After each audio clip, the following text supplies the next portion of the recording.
यं योगिनो यस्यान्तं न विदुसुरा सुरगणा देवाय तस्मै नमः देवाय तस्मै नमः। वंशी विभूषितकरा नवनीरधाबा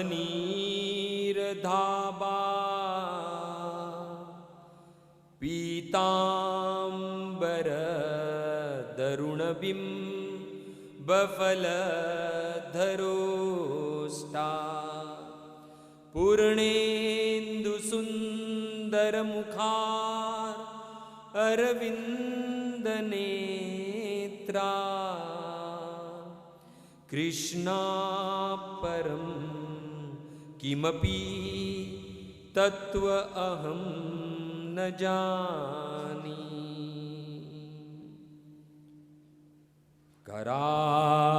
करारविन्दे न पदारविन्दम्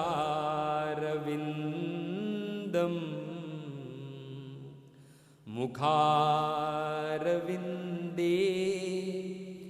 विनिवेशयन्तम्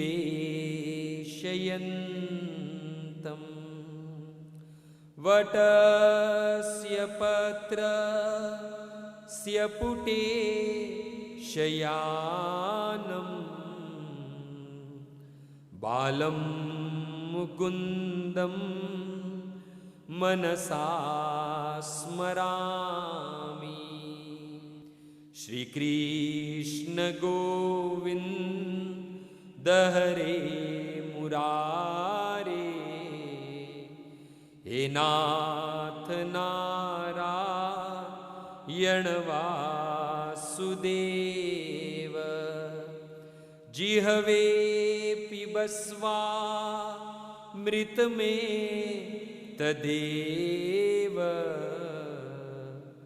गोविंद दामोदर माधवेति गोविंद दामोदर माधवेति।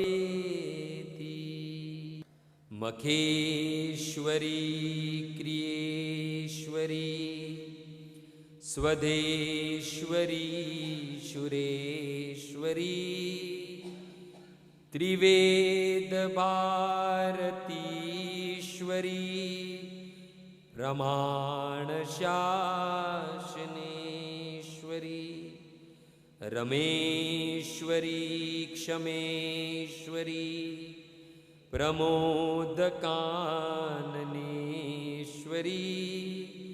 ब्रजेश्वरी ब्रजादिपे श्रीराधिके नमोस्तुते श्रीराधिके नमोस्तुते।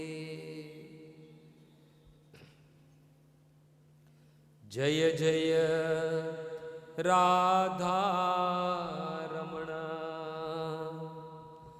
जय जय नवल किशोर जय गोपी चितन चोर जय जय माखन चोर। श्री कृष्णचंद्र भगवान की, श्री रामचंद्र भगवान की, जगत गुरु शील प्रभुपाद की। उपस्थित भगवत कथानुरागी तथा विविध विविध क्षेत्र से पधारे हुए तथा इस सभा को परम सुशोभित करने वाले अंतर्राष्ट्रीय कृष्ण भावनामृत के वरिष्ठ भक्त तथा YouTube के माध्यम से आए हुए देश विदेश के भक्तों का हार्दिक स्वागत है और आप सभी भक्तों के चरणों में आपके इस दास का प्रणाम। हरे कृष्णा।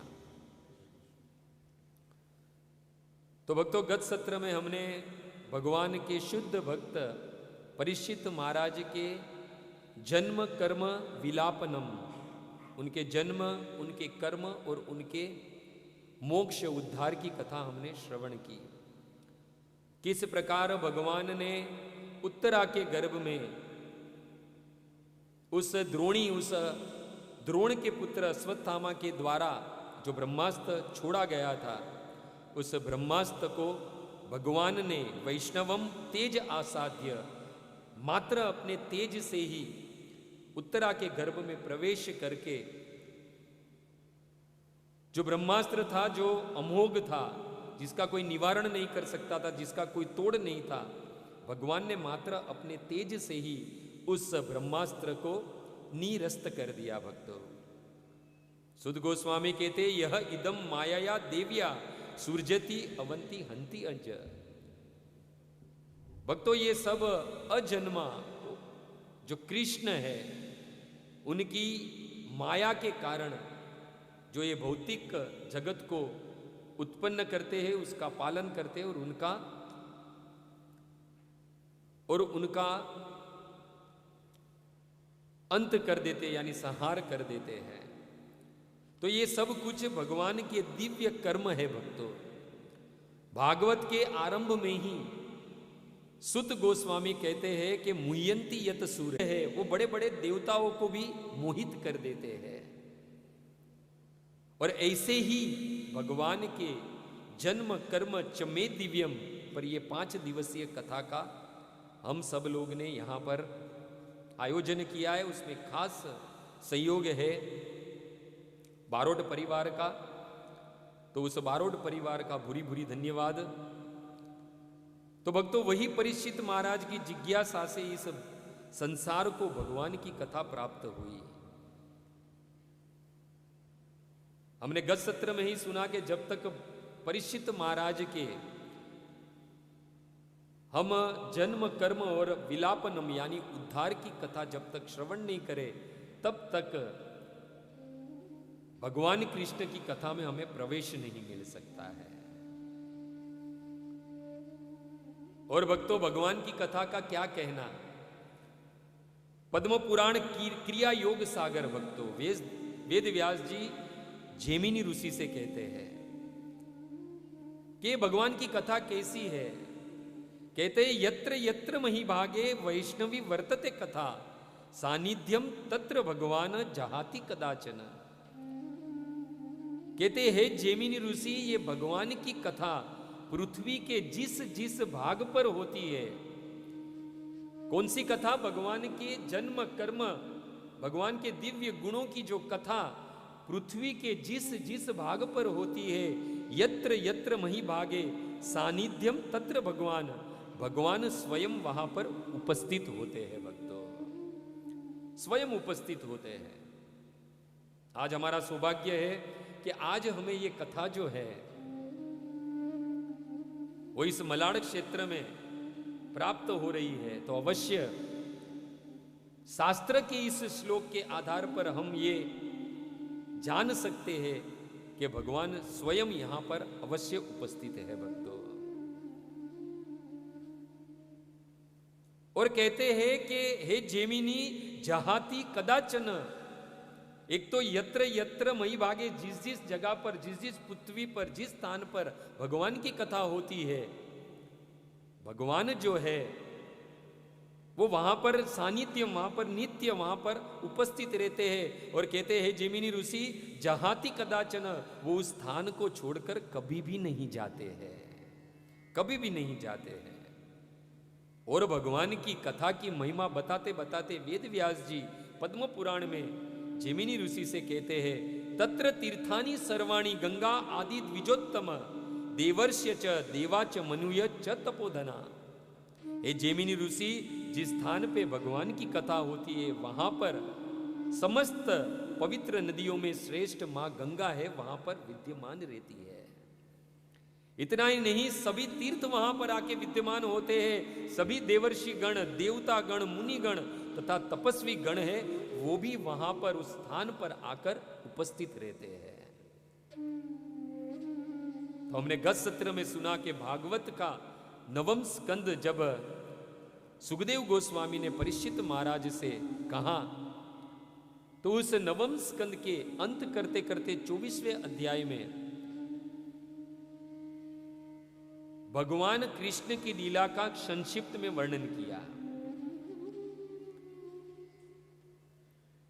अब जब भगवान की कथा का संक्षिप्त में वर्णन जब कर लिया, तब भगवान के प्रति जो प्रेम था परीक्षित महाराज के हृदय में, वो तुरंत ही प्रकट हो गया, उत्पन्न हो गया। देखा जाए तो परीक्षित महाराज ने भोजन जल सब कुछ त्याग रखा था, और सुखदेव जी महाराज को लगा कि परीक्षित महाराज थक गए होंगे तो थोड़ा विश्राम दे दे, क्योंकि 3 दिन 3 रात बीत चुकी थी, अब चौथा दिन शुरू हुआ था। परंतु परीक्षित महाराज ने जब कृष्ण की कथा जो है संक्षिप्त में सुनी, तुरंत ही कृष्ण का जो प्रेम है उनके हृदय में तुरंत ही स्फुरित हो गया। और अब परीक्षित महाराज को रुकने की जरूरत नहीं थी। परीक्षित महाराज ने कहा, हे सुखदेव गोस्वामी, आप अब मुझे विस्तार से भगवान की कथा सुनाइए, वो कृष्ण की कथा सुनाइए। क्योंकि परीक्षित महाराज अब भौतिक शरीर के स्तर पर कथा नहीं सुन रहे थे।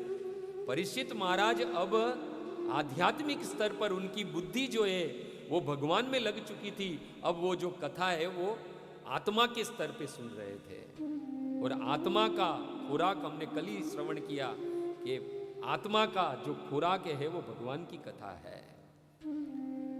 बस परीक्षित महाराज तो यही कहते थे कि बस भगवान की कथा का श्रवण करवाओ। भक्तों, ये कृष्ण की कथा, कृष्ण की भक्ति जन्म कोटि सुकृते न लभेत, करोड़ों करोड़ों जन्म की सुकृति से, पुण्य से भी ये कृष्ण की कथा नहीं मिलती है।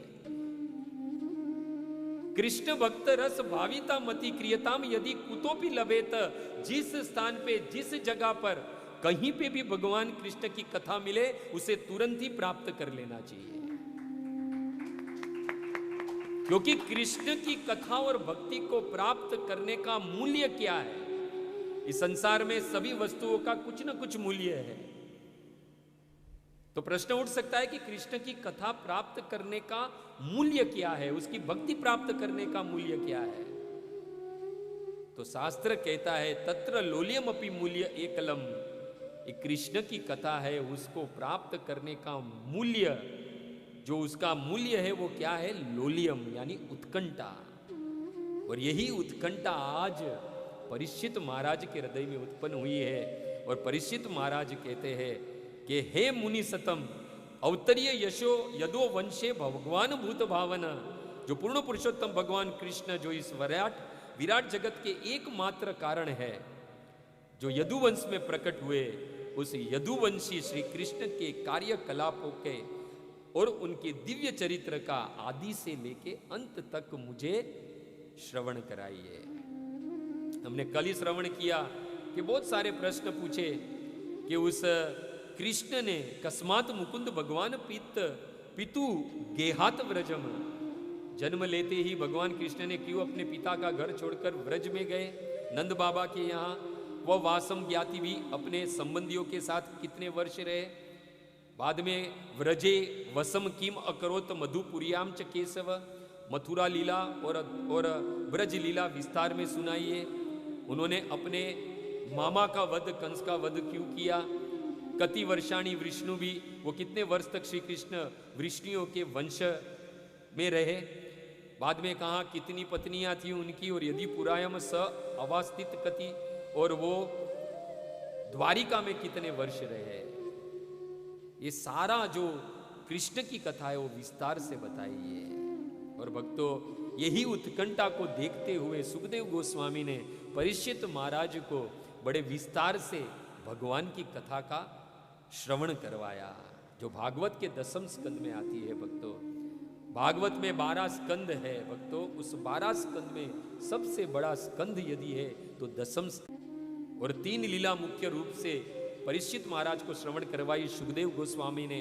प्रथम ब्रज लीला, दूसरी मथुरा लीला और तीसरी द्वारिका लीला। भक्तों, इस जन्माष्टमी के दिव्य पर्व में, उसके उपलक्ष्य में जो एक कथा हुई है, अब कृष्ण की कथा में हम प्रवेश करें।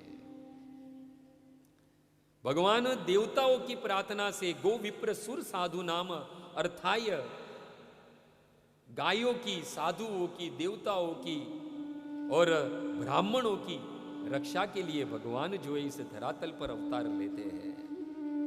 और जन्म की कथा हम इस जन्माष्टमी, जो जन्म की जो मूल कथा है वो हम जन्माष्टमी के दिन हम विस्तार से श्रवण करेंगे। अब भगवान की ब्रज लीला में हम प्रवेश करें। हम सब जानते हैं कि भगवान नंद के यहाँ प्रकट हुए। ऐसे तो मथुरा में उनका जन्म हुआ, परंतु अष्टमी की रात्रि थी और भगवान को वसुदेव जी जो है वो गोकुल नंद बाबा के यहाँ लेकर गए। और दूसरे दिन वहां पर नंदोत्सव हुआ। गोकुल में बड़े उत्साह से हुआ ये नंदोत्सव। हम 20 तारीख को ये सुनेंगे। पर हम अब किस में प्रवेश कर रहे हैं? भगवान की बाल लीला में। लगभग श्री कृष्ण 6 दिन के थे। कितने दिन के थे? 6 दिन के। और 6 दिन से ही उन्होंने अपने दिव्य कर्म करने आरंभ कर दिए। ये प्रथम लीला है ब्रज की भक्तों, जहां से भगवान ने ये साबित किया, ये प्रकट किया कि मैं स्वयं इस समग्र जगत का एकमात्र पालक हूं। भक्तों, ब्रज लीला में प्रथम भगवान ने 3 लीला की, 3 असुरों का वध किया। सबसे पहले पूतना का, दूसरा सक्टासुर का और तीसरा तृणावत का। भक्तों, इन दैत्यों के वध में भगवान एक संकेत देते हैं। प्रभु अपने भक्त को, श्री कृष्ण अपने भक्त को संकेत देते हैं तन के द्वारा, वाणी के द्वारा और मन के द्वारा।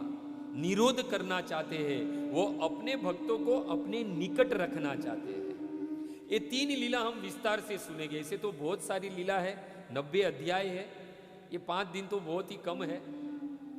परम पूज्य गुरु महाराज ने एक बार जब ये भगवान की बाल लीला शुरू की तो प्रथम 5 दिन में खाली पूतना के वध तक ही पहुंचे थे। बताइए।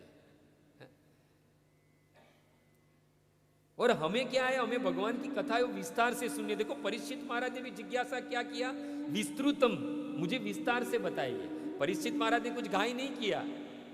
सब भगवान सुखदेव गोस्वामी ने सब कथा, सूर्यवंश की कथा भी बहुत ही फटाफट बता दी। परंतु जब कृष्ण की कथा बताई तो क्या कहा परीक्षित महाराज ने? विस्तृतः, मुझे विस्तार से बताइए। तो ये जो 3 लीला है भगवान की, प्रथम ब्रज में एक पूतना वध, एक सक्टासुर का वध, एक तृणावत का वध, ये तीनों 3 में भगवान ने निरोध किया है। क्या निरोध किया है?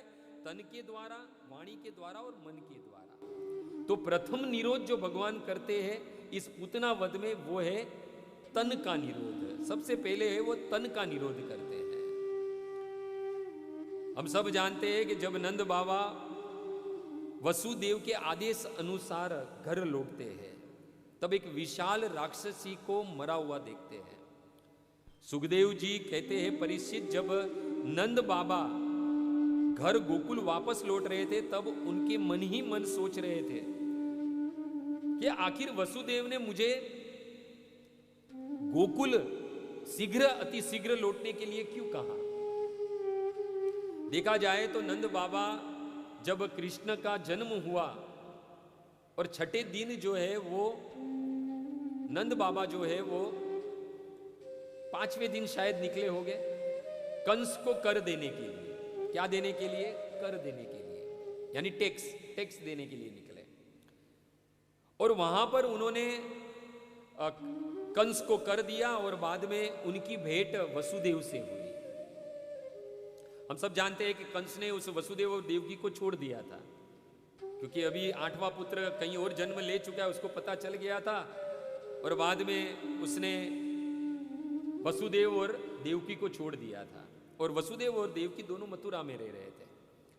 और जब नंद बाबा जब कर देने गए तब उस वक्त सामने से ही वसुदेव जो है वो नंद बाबा से मिलने के लिए आए। और उस वक्त वसुदेव ने नंद बाबा से कहा कि आप शीघ्र, अति शीघ्र गोकुल जाइए, क्योंकि गोकुल में कुछ उत्पात होने की आशंका है। और तुरंत ही नंद बाबा है वो मथुरा से गोकुल की ओर निकले। रास्ते में सोच रहे थे कि नंद बाबा ने मुझे गोकुल घर वापस भेजने के लिए इतना बल क्यों दिया कि आप तुरंत गोकुल जाइए। वसुदेव ने जो कहा है कि गोकुल में कुछ उत्पात मचने वाला है, वसुदेव के वचन कभी असत्य नहीं हो सकते हैं। अवश्य गोकुल में कुछ उत्पात मचने वाला है। नंद बाबा ने सोचा कि वसुदेव के वचन कभी मिथ्या नहीं हो सकते हैं। तुरंत ही उनके मन में चिंता हुई और वहां पे सुखदेव गोस्वामी कहते, परीक्षित हरिम जगाम शरणम। तुरंत ही इस चिंता से कि कुछ गोकुल में कुछ उत्पात होने वाला है, उस चिंता से तुरंत ही नंद बाबा जो है वो हरिम जगाम शरणम, तुरंत ही भगवान की शरण ली उन्होंने। जो भगवान के शरणागत होते, दुखों में जब चिंता आती है तो चिंता में वो लोग भगवान का चिंतन करते हैं। यहां पर तुरंत ही हरिम जगाम शरणम, तुरंत ही नंद बाबा जो है वो भगवान विष्णु की शरण में गए, भगवान को याद करने लगे। यहां पर ये शरणम शब्द है, उसका रूप गोस्वामी एक और अर्थ कहते हैं कि नंद बाबा अपने मनोहर पुत्र का चिंतन करते करते घर की ओर गए। और ऐसे भी हम जानते हैं उनका जो मनोहर पुत्र था वो कौन थे? श्री कृष्ण थे। सभी अवतारों के मूल स्तोत्र वही थे। विचिंतयन हरिम जगाम शरणम। श्रील प्रभुपाद वहां पर कहते हैं अपने पुत्र के अशुभ विषय में सोचकर भयभीत हो चुके, इसके लिए हरिम जगाम शरणम, तुरंत ही वो भगवान की शरण में गए। याद रखना, जीवन में जब उपाधि आए, चिंता आए, तो कहां जाना चाहिए? हमने कल ही श्रवण किया, कहीं और न जाकर भगवान की शरण लेनी चाहिए, भगवान की भजन भक्ति करनी चाहिए। यही कथा जो प्रथम स्कंद की कथा जो है वो सुद गोस्वामी नैमिषारण्य में सोनक आदि ऋषियों को सुना रहे हैं। जब नैमिषारण्य में ये 1000 वर्ष का ये यज्ञ करना था, तब सारे सोनक आदि ऋषियों को, उस 88,000 ऋषियों को चिंता हुई कि यज्ञ जो है वो 1000 वर्ष तक चलने वाला है, तो 1000 वर्ष तक हमें भोजन और वस्त्र की चिंता है। क्या चिंता हुई उनको? भोजन और वस्त्र की। और हमारे जीवन में भी ये सबसे ज्यादा चिंता है हमें, भोजन और वस्त्र की। बस वो चिंता ही कर रहे थे, तब रोम हर्षण के पुत्र उग्रसवा सुद गोस्वामी उस नैमिषारण्य में पधारे और सब लोग ने उन्हें प्रणाम किया, दंडवत किया और अपनी चिंता व्यक्त की कि 1000 वर्ष तक ये यज्ञ चलने वाला है और हम 88,000 लोग हैं। किस प्रकार हम हमारे भोजन और हमारे वस्त्र की चिंता करें, किस प्रकार इसको पूर्ण करेंगे? तब सुद गोस्वामी कहते हैं कि सोनक भोजन आच्छादने चिंता वृथा कुर्वन्ति वैष्णवा। अरे तुम वैष्णव हो, तुम भगवान कृष्ण और विष्णु के शरणागत हो, और जो भगवान विष्णु और कृष्ण का शरणागत हो उसे कभी भी इस प्रकार की व्यथा चिंता नहीं करनी चाहिए। वृथा कुर्वन्ति वैष्णवा। अरे यश्यो विश्वम भरो देव, हम जिसकी पूजा करते हैं वो सारे विश्व का भरण पोषण करता है, तो वो क्या सब भक्तान की मुपक्षते, वो अपने भक्त की उपेक्षा कैसे करेगा? वो अवश्य अपने भक्त के लिए भी भरण पोषण की व्यवस्था करेगा।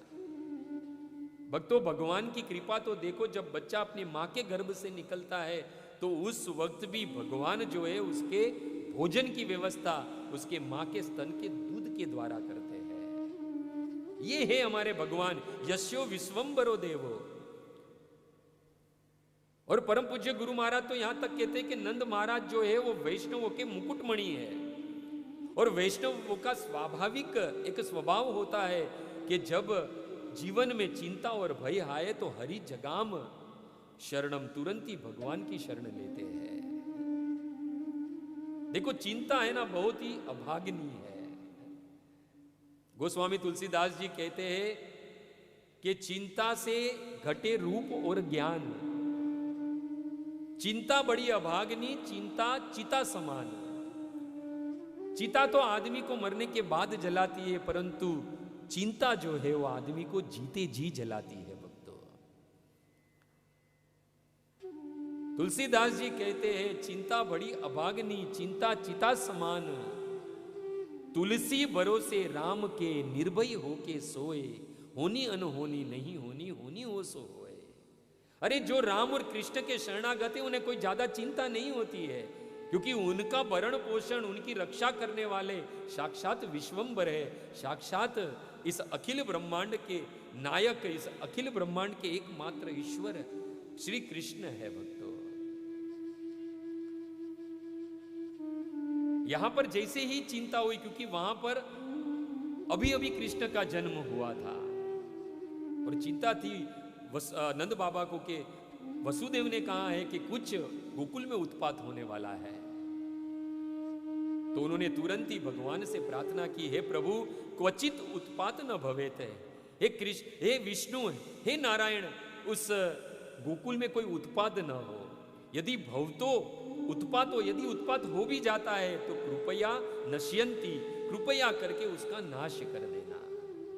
देखो जीवन में कभी दुख आए तो भगवान से हमें प्रार्थना करनी है कि इस दुख से कैसे भी करके हमें निकाल दे, या फिर ये प्रार्थना करो इस दुख से लड़ने की शक्ति दो हमें, क्योंकि हमारे जीवन में जो दुख आता है हमारे ही किए हुए कर्म का फल है।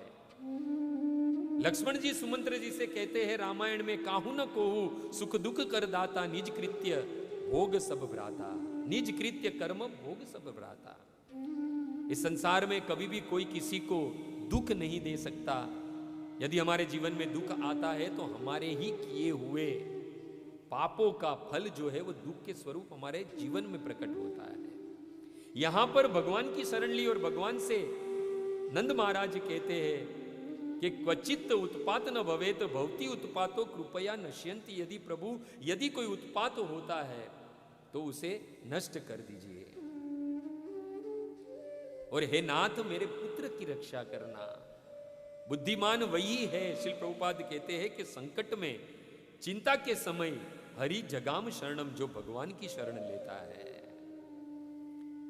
इस श्लोक में श्री प्रभुपाद भगवत गीता के 9वें अध्याय का 33वां श्लोक कोट करते हैं। कहते हैं, भगवान अनित्यम सुखम लोक इमं प्राप्य भजस्व माम। हे अर्जुन, ये संसार कैसा है? ये संसार सबसे पहले अनित्यम अने असुखम। एक तो अनित्य है और दूसरा इसमें सुख नहीं है। असुखम यानी दुख है, दुखालयम जगत, अशाश्वतम। दुख भी है पर वो भी कैसा है? अशाश्वत, कभी भी खत्म नहीं होने वाला। इसलिए कहते हैं कि हे अर्जुन, इस अनित्य जगत में, दुखालय जगत में यदि कोई अपने कर्म से, यदि इस जगत में, इस दुखालय जगत में जन्म लेता है, दुखालय जगत में आता है, परंतु बुद्धिमान वही है जो भजस्व माम, जो मेरी भक्ति करता है, मुझे भजता है वो। क्योंकि पदम पदम यत विपदम, इस संसार में पग पग पर विपदा है। नंद बाबा को संकट का ज्ञात हुआ और तुरंत ही हरि की शरण में गए। कल हमने सुना ना, जब विपत्ति दिखाई दी उस अर्जुन को, उस द्रोणाचार्य के पुत्र अश्वत्थामा के द्वारा जब ब्रह्मास्त्र छोड़ा गया, तब क्या कहा अर्जुन ने? कृष्ण कृष्ण महाभाव भक्ता नाम अभयंकर त्वम एको ही दय्यमानाम अपवर्ग असी संस्तुतम। और जब उत्तरा ने भी, जब उस दग्धता, उस अश्वत्थामा का ब्रह्मास्त्र आया तो तुरंत ही पाही पाही महायोगी देव देव जगतपते न अन्यम त्वदभयम यत्र मृत्यु पश्ये यत्र मृत्यु परस्परम। जो लोग जब भी, जो भगवान की शरणागत में है, जब कभी भी जीवन में दुख आए, कोई चिंता आए, कोई विपत्ति आए, तो तुरंत ही भगवान के शरण में जाते हैं। क्योंकि हमारे भगवान का एक स्वभाव है, हरि यानी क्या? हरि यानी सब अमंगलों को जो हर ले, उसे हरि कहते हैं। सभी अमंगलों को हर कर जो मंगल प्रदान करे वो हरि है। सर्व मंगल हरे प्रेम दिया हरे मन। क्या करते हैं? भगवान का एक गुण है, जो भी उनके शरणागत होता है तो वो करते क्या है? उनके जीवन में से अमंगल को हर लेते हैं और मंगल प्रदान करते हैं, और साथ ही साथ क्या करते हैं? प्रेम देते हैं उस भक्त को, और प्रेम देकर क्या करते हैं? प्रेम दिया हरे मने, उसके मन को है वो हर लेते हैं। ये कृष्ण का स्वभाव है भक्तों, बहुत समझने की बात है। भगवान सबसे पहले उसका मन जो है, प्रेम देकर उसका मन हर लेते हैं। मन यदि हर ले तो मन जहां रहता है वहीं बुद्धि रहती है।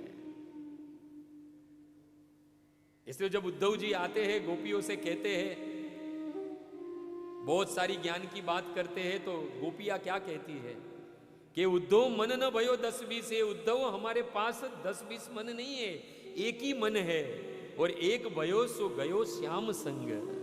एक ही था, वो तो श्याम के संग चले गया है। क्योंकि कृष्ण का एक स्वभाव है कि अमंगल को हर कर मंगल प्रदान करते हैं, और बाद में प्रेम देकर क्या करते हैं, उस भक्त का मन हर लेते हैं।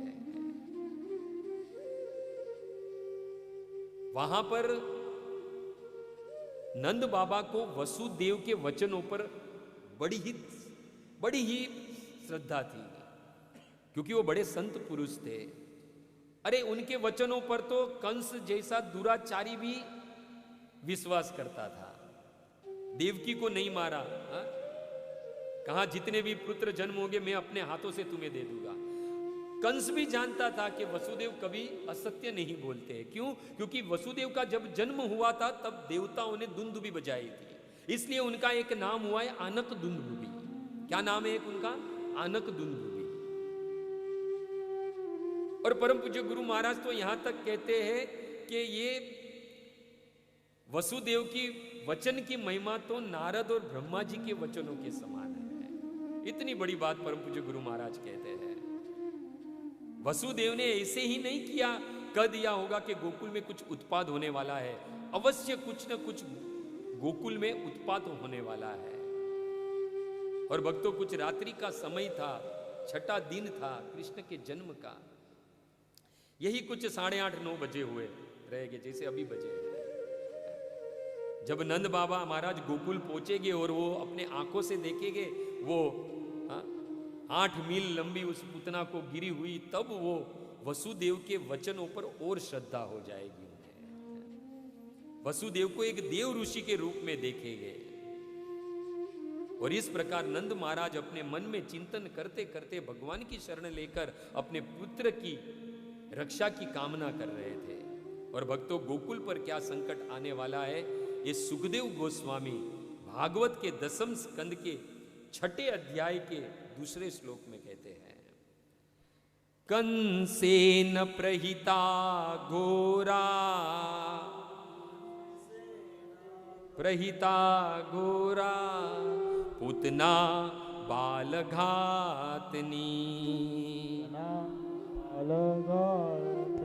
शिशुम चचार निघ्नन्ति, शिशुम चराता पुरग्राम व्रजादिषु, पुरग्राम व्रजादिषु। सुखदेव गोस्वामी कहते, कंसेन प्रहिता घोरा पुतना बाल घातनी, शिशुम चकार निघ्नन्ति पुरग्राम व्रज आदिषु। कहते पुतना दासी किसकी थी? तो पहले कहते हैं कंस की। कंसेन, वो कंस की दासी थी पूतना। और पूतना कैसी थी, उसका स्वभाव कैसा था, उसके कार्य कैसे थे? तो इस श्लोक में सुखदेव गोस्वामी पूरा पूतना का इंट्रोडक्शन दे रहे हैं। क्या कहते हैं कि पूतना पहले तो किसकी दासी थी? कंसेन, कंस की दासी थी। और सुखदेव गोस्वामी कहते वो कैसी थी? तो कहते पूतना बालघातिनी, वो राक्षसी थी। और कैसी राक्षसी थी? घोराम, यानी भयंकर राक्षसी थी। और उसका कार्य क्या था? तो पूर ग्राम व्रज आदिशु, नगर गांव पुर इधर उधर घूमकर, शिशुम चचार निघ्नन्ति, वो छोटे छोटे बच्चों को ढूंढकर निघ्नन्ति, उसे मार देती थी। ये पूतना का कार्य था। और ये अपने कंस, अपने स्वामी के आदेश से वो नगर गांव पुर में, स्थानों में, अर्थात सब जगह पर जा जाकर छोटे छोटे बालकों का वध करती थी। देखो, ये आदेश जो है कंस के द्वारा दिया गया, पर कब दिया गया? जब कृष्ण का जन्म हुआ उसके दूसरे दिन, यानी नंद गोकुल में नंदोत्सव हुआ उस दिन मथुरा में कंस में दरबार लगा था। उस दरबार में, राज्यसभा में ये निर्णय लिया गया था। और किसके द्वारा? मंत्रियों के द्वारा निर्णय लिया गया कि पिछले 10 दिन में जितने भी बालक जन्म लिए हैं वो सारे बालकों का वध कर दिया जाए। अब सोचा कि वध करेगा कौन? तो ये जो कार्य है स्वयं पूतना ने अपनी स्वेच्छा से धारण किया है, क्योंकि उसका स्वभाव कैसा था, तो कहते हैं घोराम, पूतना बाल घातिनी घोराम, उसका जो जो स्वभाव था वो भयानक था। इसलिए ये कार्य स्वयं उसने कंस से मांगा।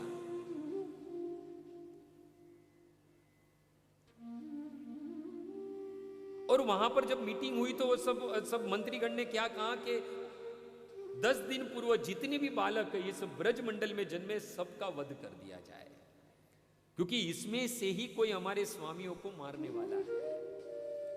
उसी दिन से पूतना पूर ग्राम व्रज आदिसु सुसिम चचार निघ्नंती, उसी दिन से ये पूतना जो है वो गांव गांव पुर नगर नगर घूमकर छोटे छोटे बच्चे को ढूंढकर उसका वध कर रही थी। परंतु वहां पर एक बात सुखदेव गोस्वामी कहते हैं कि जितने भी वैष्णव थे, विष्णु के शरणागत थे, विष्णु से जिनका संबंध था, विष्णु के प्रति जिनकी भक्ति थी, उनके गांवों में ये पूतना नहीं जा पाई, वहां एक भी बच्चे को मार नहीं पाई है। भक्तों, जब कंस के दरबार में निर्णय लिया गया कि पूतना को 10 दिन पूर्व में जितने भी बच्चे जन्म लिए सबको मारना है, ये किसका आदेश था? कंस का आदेश था। कंस देखो कितना क्रूर है, उसने ये नहीं सोचा कि ये पिछले यानी पूर्व 10 दिन में कहीं मेरे प्रिय कोई संबंधी, कोई रिश्तेदार के यहाँ पे भी कोई पुत्र का जन्म हुआ होगा, ये नहीं सोचा। बस एक ही बात, उसे अपने मृत्यु की चिंता थी। इसलिए उसने आदेश क्या दे दिया कि पूर्व 10 दिवस पूर्व जितने भी बच्चे जन्मे सबका वध कर दिया जाए, और पूतना को सभी बच्चों का वध करने का आदेश दे दिया। भक्तों, इस संसार में सबसे बड़ा भय है मृत्यु का भय भक्तों, परंतु जो कृष्ण के शरणागत है उसे कभी मृत्यु का भय नहीं होता है, क्योंकि कृष्ण के चरणों का जो आश्रय लेते हैं, और कृष्ण के चरणों को अभय चरणारविंद कहा गया है, यानी कृष्ण के चरण का जो आश्रय लेते हैं उसके जीवन में कभी भय नहीं रहता है। कृष्ण ही उनके जीवन में अभय प्रदान करते हैं। और इस संसार में सबसे बड़ा एक भय कौन सा है? मृत्यु का भय है। भगवान के वचन है भगवत गीता में, हे अर्जुन जरा मरण मोक्षे माम आश्रित यतन्ति, जो लोग मेरी भजन भक्ति करते हैं, जो मेरे शरणागत हैं, वो जन्म जरा मृत्यु व्याधि से मुक्त हो जाते हैं। कंस मृत्यु से बचना चाहता था, जो अटल है। गीता का सिद्धांत जातस्य ही ध्रुवो मृत्यु ध्रुवम जन्म मृत्यु सच, जिसने जन्म लिया है उसकी मृत्यु निश्चित है, और मृत्यु के बाद पुनर्जन्म निश्चित है। परंतु ये मूर्ख कंस ऐसा सोचता था कि मेरी मृत्यु नहीं होने वाली है। रावण भी यही सोचता था कि उसकी मृत्यु नहीं हो सकती है, और हिरण्याकशिपु भी यही सोचता था उसकी मृत्यु नहीं होगी। नारद मुनि तो कहते हैं राजसूय सभा में युधिष्ठिर महाराज की कि हिरण्याकशिपु राजन अजय जरा मरम आत्मना प्रतिद्वंद एक राज विधि सतपे मंद द्रोणायाम तप परम दारुणम ऊर्ध्व बाहु नभो दष्टि प्रादान गुष्टान आश्रित यवनी। अरे इस हिरण्याकशिपु ने 36,500 वर्ष तक तपस्या की उस मंदराचल पर्वत के द्रोणाचल पर्वत के तलेटी में। कैसे की? तो कहते हैं कि ऊर्ध्व बाहु नभो दृष्टि, हाथ ऊपर करके नभ की ओर दृष्टि देखकर एक अंगूठे पे खड़े रहकर दारुण तपस्या की। और तपस्या का उद्देश्य क्या था? तो नारद मुनि कहते हैं अजय जरामरम, वो मृत्यु पर विजय प्राप्त करना चाहता था। परंतु मूर्ख ये समझ नहीं पाया कि जिसका जन्म हुआ है उसकी मृत्यु निश्चित है। और भगवान ने स्तंभ पाड़कर स्तंभे सभायाम न मृगम न मानुषम, नरसी के रूप में प्रकट हुए और उस हिरण्याकशिपु का वध कर दिया। उसके विपरीत देखो प्रहलाद महाराज कितनी बार मृत्यु का सामना किया, परंतु कभी भी उनको भय नहीं हुआ। क्यों? क्योंकि उन्होंने कृष्ण के अभय चरणार विंद की शरण ग्रहण करके रखी थी। क्योंकि मारी बे कृष्ण राखी बे कृष्ण। कंस अपनी मृत्यु को टालने की कोशिश कर रहा था, परंतु असंभव है भक्तों। महाभारत में यक्ष जो है वो युधिष्ठिर महाराज से पूछते हैं कि इस संसार में सबसे बड़ा आश्चर्य क्या है? किम आश्चर्य? तब युधिष्ठिर महाराज कहते अहनी अहनी भूतानी गच्छन्ति यमालयम शेषाम स्थावरम इच्छति किम आश्चर्य मत परम। इस संसार में लोग ऊपर नीचे आगे पीछे सब लोग मर रहे हैं, गच्छन्ति यमालयम, सब लोग मृत्यु को प्राप्त हो रहे हैं, परंतु स्थावरम इच्छन्ति, जो बचे हैं वो सोचते हैं कि उनकी मृत्यु कभी नहीं होने वाली। ये संसार का सबसे बड़ा आश्चर्य है। ये युधिष्ठिर महाराज यक्ष से कहते हैं। और क्या कहूं भक्त, कल का इतिहास भक्तो, जेसल जाडेजा, कल का इतिहास, वो कच्छ का सूरवीर भक्तो, एक डाकू था, सारा कच्छ जिसके नाम से भयभीत था, जिसके नाम मात्र से ही सारा कच्छ है वो थरथर कांपने लगता था। और जब उस कच्छ का सूरवीर जेसल जाडेजा को जब समुद्र में जब तूफान आया और उस समुद्र के तूफान रूपी मृत्यु को देखा, तो तुरंत ही सामने बैठी उस तोरल के चरणों में गिर गया, जिसका चारों तरफ आतंक फैला हुआ था। परंतु जब मृत्यु रूपी सागर को देखा तो वो सूरवीर जाडेजा उस सती तोरल के चरणों में अपने जीवन की भीख मांगने लगा, कहने लगा कि मुझे मृत्यु से भय लग रहा है, ये तोरल है सती, मेरी रक्षा कर। तब तोरल हंसती और कहती है, जडेजा तुम्हें मृत्यु से डर लग रहा है? अरे तुमने तो अपने पूरे जीवन में न जाने कितने मनुष्य को, कितने पशुओं को मारा है, तुम्हारे लिए तो किसी को मृत्यु के घाट उतारना मतलब वृक्ष से पत्ते तोड़ने के समान है। और आज तुम्हें मृत्यु से भय लग रहा है? अरे अपनी तलवार निकालो, इसी तलवार के बल पर तो तूने पूरे कच्छ में अपना भय जमा कर रखा है। उस तलवार निकालो और इस मृत्यु रूपी समुद्र में जो तूफान आए उसके सामने लड़ो। तुम्हें किस बात का भय है? तब जेसल जाडेजा कहता है कि आज इस मृत्यु को देखकर मेरी तलवार है वो म्यान से बाहर नहीं निकल रही है, लगता है कि मेरी तलवार जो है वो म्यान में ही सो गई है। अरे मृत्यु के भय से मेरा मुंह सूखा जा रहा है, मेरे हाथ कांप रहे हैं, मुझे मरना नहीं है, मुझे कैसे भी करके बचा लो। सारा कच्छ मुझे काल समझता है, परंतु आज ये काल है सती तोरण तुम्हारे चरणों में पड़ा है। तब तोरल कहती है कि हे जडेजा, ये नौका है वो तुम्हारे पाप के कारण भारी हो गई है, अपने पापों का इजहार करो, जितने भी पाप किए हैं वो इस ईश्वर के सामने कबूल करो, धीरे धीरे ये नौका है वो हल्की होने लगेगी और तुम बच जाओगे। तब वो सती तोरल कहती है, पाप तारू प्रकाश जाडेजा, धर्म तारो संभार रे, तारी बेलड़ी ने डूबवा नहीं दऊ, तारी बेलड़ी ने डूबवा नहीं दऊ, जाडेजा रे एम तोरल के छे जी, पाप तारू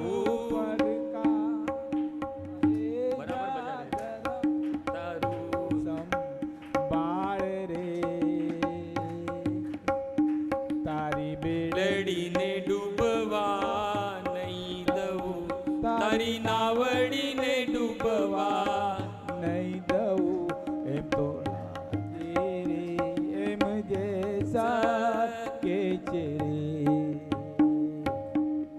बजाते रहो। वहां पर तोरल कहती है कि अपने पापों का इजहार करो, जितने भी पाप किए हैं ये सारे पापों का इजहार करो, क्योंकि ये नौका जो है वो तुम्हारे पाप के कारण भारी हो गई है। वहां पर जाडेजा कहता है, लुटी कुवारी जान सती रानी, लुटी कुवारी जान रे, मैं तो वन नाते मोरला मारया, मैं तो वन नाते मोरला मारया, हे रानी रे एम जेसल के छे जी, तारू प्रकाश जाडेजा, धर्म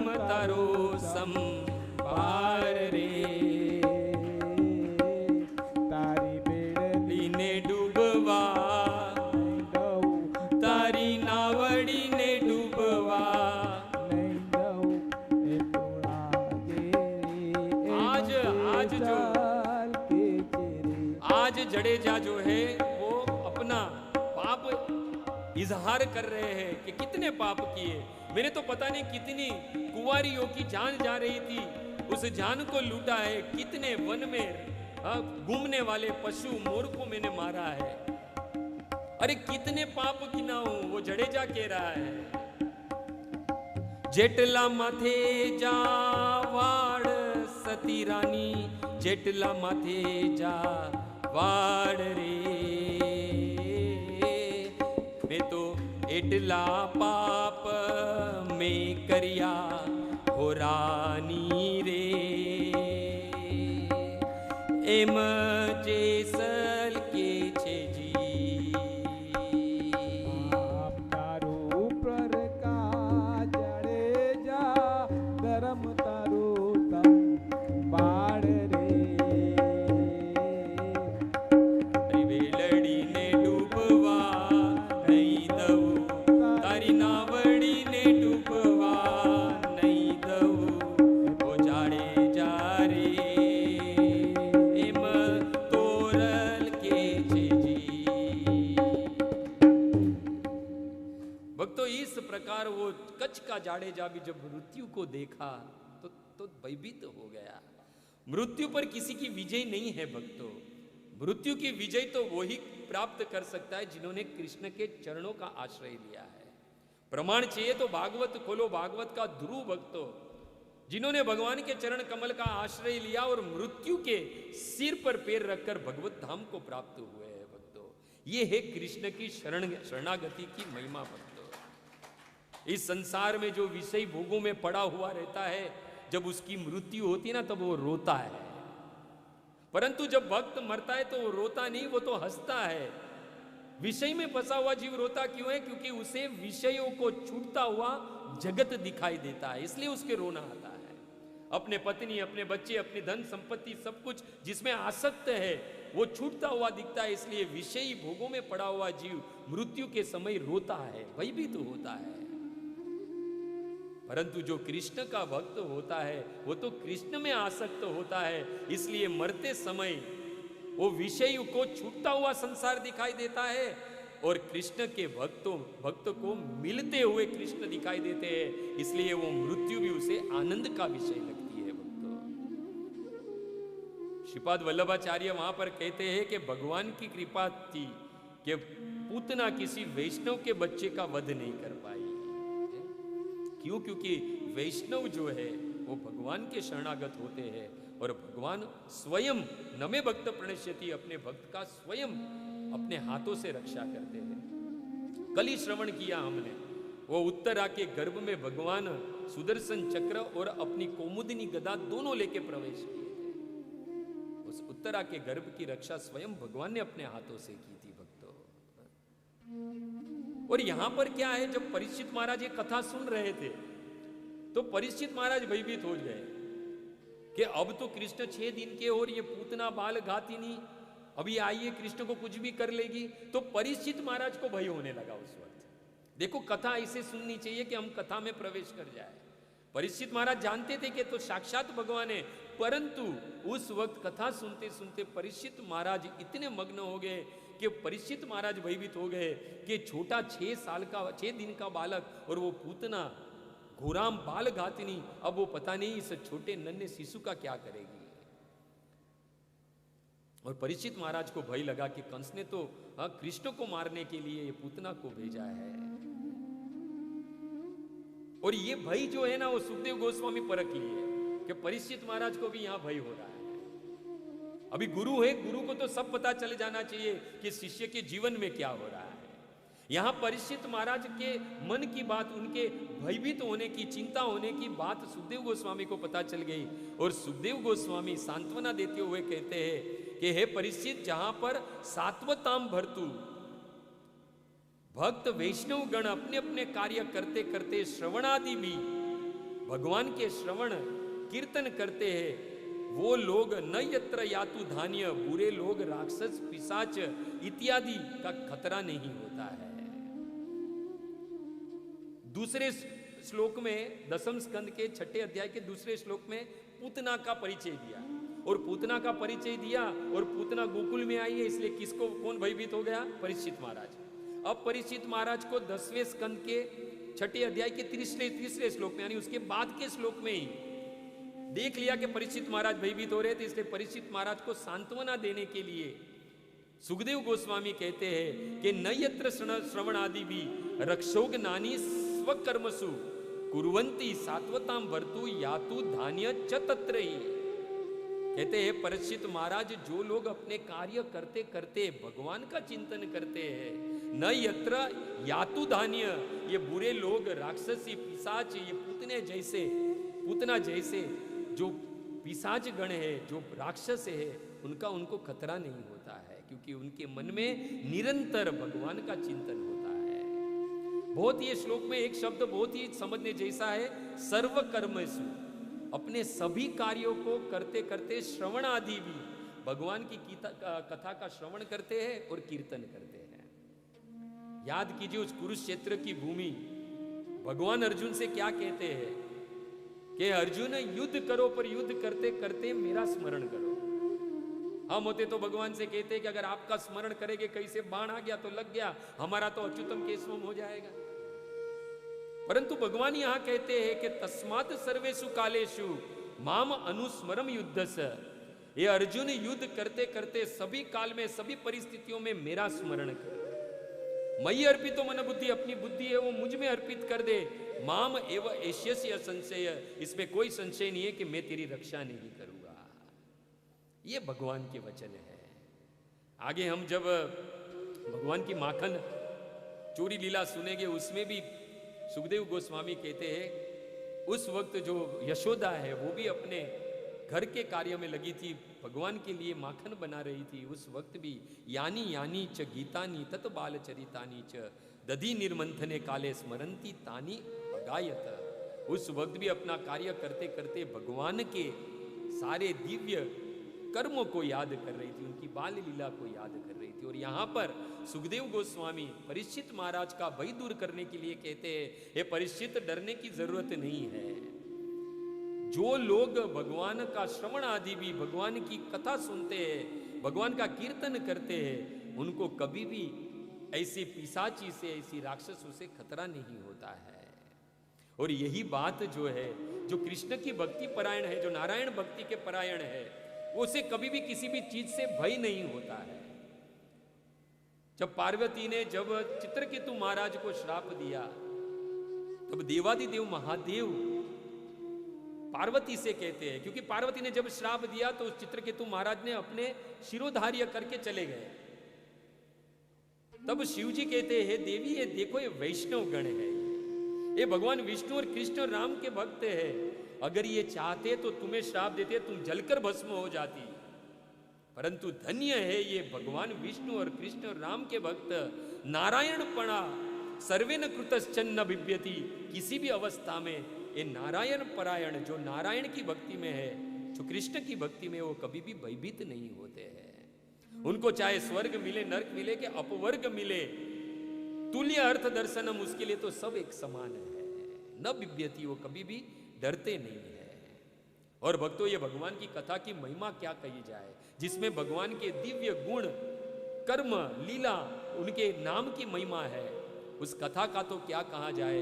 भागवत के प्रथम स्कंद में ही सुत गोस्वामी कहते हैं कि येष्याम वे श्रूयमाणायाम कृष्ण परम पुरुषे, यदि कोई एक परम पुरुष, आदि पुरुष, पूर्ण पुरुषोत्तम कृष्ण की कथा का श्रवण करता है तो भक्ति उत्पत्त्यते पुंसा, उस मनुष्य के हृदय में भक्ति उत्पन्न होती है। और जब कृष्ण की भक्ति हृदय में उत्पन्न होती है तो 3 वस्तु तुरंत ही नष्ट हो जाती है। वो 3 वस्तु क्या है, तो सुत गोस्वामी कहते हैं कि शोक, मोह, भय, अपहा। जीवन में शोक, दुख जो होता है, मोह जो होता है और भय जो होता है, वो तुरंत ही नष्ट हो जाता है। इसलिए तो कपिल मुनि माता देवहूति से कहते हैं, मद आश्रया कथा मृष्टा सुनवंती कथयंती च तपंतति विविध तापान ने एतान मत गत चेतसा है। मां, जो लोग मेरे विषय में मेरी कथा का श्रवण करते हैं तो जो त्रिविध ताप है इस संसार के, उससे सब लोग मुक्त हो जाते हैं। मद श्रया कथा मृष्टा सुनवंती कथयंती, जो कहता भी है और जो सुनता भी है उसके सारे ताप जो है वो मैं हर लेता हूं। ये भगवान की कथा की महिमा है भक्तों। इस प्रकार परीक्षित महाराज के भय को दूर करते हुए सांत्वना देते हुए सुखदेव जी कहते हैं कि राजन, जो भगवान का नाम कीर्तन उनकी कथा श्रवण आदि जो करता है वहां पर राक्षसों का बल काम नहीं करता है। और हे राजन, आप चिंता क्यों कर रहे हैं? जिसके नाम, जिनकी कथा, जिनके नाम का कीर्तन करने से ही राक्षसों के बल नष्ट हो जाते हैं, वो साक्षात उस गोकुल में विद्यमान है। तो बताओ उस पूतना का बल क्या चलेगा उस पर? इसलिए गोकुल के विषय में किसी प्रकार की चिंता करने की आवश्यकता नहीं है परीक्षित। वहां पर एक सिद्धांत प्रकट हो रहा है भक्तों। बहुत सुंदर बात वहां पर हुई है। देखो, पूतना की पहले क्वालिफिकेशन बताई। क्या बताई? घोरा बाल घातिनी, भयंकर बाल घाती, छोटे छोटे बच्चों को मारने वाली। उसका हृदय बड़ा कठोर था। शिशुओं के मारने का यह कार्य है वो पूतना ने स्वयं कंस से मांगा था। और भक्तों, छोटे छोटे बालकों की हत्या कर क्रूरता जिसे कहते हैं, उस क्रूरता की चरम सीमा का दर्शन जो है वो पूतना ने सारे विश्व को बता दिया। इससे बड़ी क्रूरता कोई हो सकती है समाज में कि छोटे छोटे बच्चे को कोई मार दे? इससे बड़ी क्रूरता आज तक समाज में नहीं हुई है। इसलिए मथुरा के वासी पूतना का नाम क्या रखा है? बालघातिनी नाम ही रख दिया है उसका। स्वभाव घोर था ही, उस पर कंस का आदेश था। शिशु निघ्नंती, छोटे छोटे बच्चे को ढूंढकर मार कर खा जाती थी, हत्या कर डालती थी उसका। ऐसी घोर भयावर स्वभाव वाली पूतना ने क्रूरता की चरम सीमा का दर्शन जो है ये सारे विश्व को करवा दिया। वहां पर भागवत के टीकाकार हरिसूर जी वो बड़ी सुंदर बात वहां पर करते हैं कि पूतना ने क्रूरता की सीमा, जो चरम सीमा होती है, उसका दर्शन ये सारे विश्व को करवा दिया। उस वक्त हमारे कृष्ण ने अपनी करुणा का जो सीमा है, जो चरम सीमा है करुणा की, उसका दर्शन ये सारे विश्व को करवा दिया। कैसे? तो उद्धव जी कहते हैं, अहोबकीयम स्तन कालकूटम जिंदाम सया अपायत अपि असाध्वी लेभे गतिम धात्री उचिताम ततन्यम कम्बा दयालु शरणम रज। अरे, मारने आने वाली पूतना स्तन पर कालकूट नाम का विष लगाकर आई थी, परंतु मारने वाली पूतना को भी भगवान ने इस संसार को करुणा की चरम सीमा का दर्शन दिखाते हुए क्या करवाया? भगवान ने उसे अपने धाम में लेभे गतिम धात्री उच्चिताम ततन्यम, अपने धाम में मात्र की गति, माता की गति प्राप्त करवा दी। ये है भक्तों हमारे कृष्ण की करुणा। अब प्रश्न उठ सकता है कि नंद महाराज जब कंस का वार्षिक कर भरने गए थे, तब उस गोकुल की रक्षा गोप के हाथ में सौंप कर गए थे। तो जब वसुदेव ने कहा कि लगता है तुम अति शीघ्र गोकुल जाओ क्योंकि गोकुल में उत्पात होने वाला है, इससे भयभीत हो गए। तो उन्हें भयभीत क्या होने की जरूरत थी, क्योंकि वहां पर तो गोकुल की रक्षा के लिए उन्होंने गोप को बिठा कर रखा था। यदि कोई उत्पात भी होता तो वो सारे गोप लोग हैं वो कुछ ना कुछ उसका निवारण कर देते थे, क्योंकि उसके लिए ही तो उनको वहां पर नियुक्त करके गए थे। परंतु भक्तों, यहां पर भी एक सिद्धांत प्रकट होता है कि किसी पर भी पूर्ण श्रद्धा से विश्वास नहीं करना चाहिए कि ये मेरी रक्षा करेगा, क्योंकि हमारी रक्षा एक और एकमात्र कौन कर सकता है? कृष्ण ही कर सकते हैं भक्तों। इसलिए हरि जगाम शरणम, उन्होंने सर्वप्रथम कृष्ण की शरण ली। और कल हमने श्रवण किया था, अर्जुन हो, द्रौपदी हो, गजेंद्र हो, जिनके जीवन में भी जब विपदा आई तो उन्होंने भगवान की शरण ली। भक्तों, भगवान पर विश्वास था कि हमारी रक्षा भगवान ही करेंगे। नहीं तो बताओ, गजेंद्र 1000 वर्ष तक भागवत प्रमाण है कि उस ग्रह के साथ युद्ध कर रहा था। सुखदेव गोस्वामी कहते हैं कि यदि ये ग्रह यदि जमीन पर होता, भूमि पर होता, तो गजेंद्र में इतनी शक्ति थी कि ऐसे सैकड़ों ग्राहकों उस मगर को अपने पैरों तले कुचल देता था। परंतु वास्तविक उस वक्त ग्राह अब पानी में था और पानी में उसका बल बहुत ज्यादा होता है, बहुत ज्यादा बल होता है। और जब गजेंद्र को लगा ये मेरा क्या बिगाड़ लेगा, ये छोटा सा ग्राह मेरा क्या बिगाड़ लेगा, परंतु जब खींचने लगा पानी में, तब धीरे धीरे धीरे मृत्यु निकट दिखने लगी उसे। उसके पुत्र, उसकी पत्नी, उसके सगे संबंधी सब खड़े थे, लगा ये सब लोग मुझे बचा लेंगे, परंतु कोई बचाने के लिए नहीं आया। तब सूरदास जी लिखते हैं कि गजेंद्र ने भगवान को पुकारा, आंख कान डूबन लाग कृष्ण को पुकारे, सिंधु बीच बसत ग्राह पगलई पछारे। जब वो सरोवर के बीच में जो ग्राह था, जब उसने घसीटा, तब सूरदास जी कहते हैं, कान नाक डूबन लाग कृष्ण को पुकारे। समझ गया गजेंद्र के आज अब मुझे कोई नहीं बचा सकता। पूर्व जन्म के कौन थे वो? इंद्रद्युम्न महाराज भक्तों। पूर्व जन्म की हुई भक्ति याद आई और तुरंत ही कृष्ण को पुकारा। और भक्तों कृष्ण को पुकारा, और कौन कहते हैं, कल ही हमने सुना, कौन कहते हैं कि भगवान आते नहीं है।